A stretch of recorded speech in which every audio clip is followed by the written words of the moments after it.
Intro muna tayo. Kung bago ka pa lang sa channel ko, pindutin ang notification bell para lagi kang updated sa mga post ko. Huwag din kalimutang mag-subscribe, like, share, and comment sa video ko. Maraming salamat. Maaga nang gumising na marites yung tindera. Gawa na maghuhugas ako ng plato.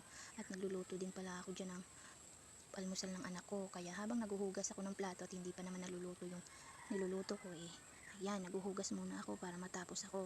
Dahil nga para pagising ng anak ko tapos na ang ginagawa ko. At papakainin ko na lang. Kaya sinabay ko na ang pagluluto ko at paghugas ng plato.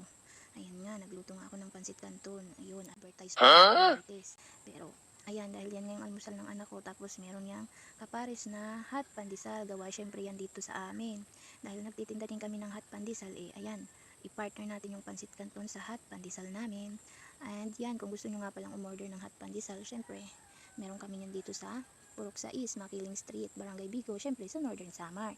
Kaya yung mga hindi makaka-order syempre, kawawa naman kayo. Cherry. Pero ayan, dahil nga ito, tatabihan ko na nga ng pansit canton yung anak ko gawa ng tulog pa. Dahil lagi namang tanghali magising yun kasi nga pag natutulog yun sobrang late na. Ewan ko ba sa batang yun, laging late matulog. Kaya ayan, ilalagyan ko na nga siya at itatabi ko para pagising mamaya ipakakainin ko na lang. Dahil nga kagabi late din natulog, kaya ayan, tanghali na naman magigising. At ayan, dahil nga marami akong ginagawa pinagsasabay ko nga yung ginagawa ko para mamaya hayahay na ako.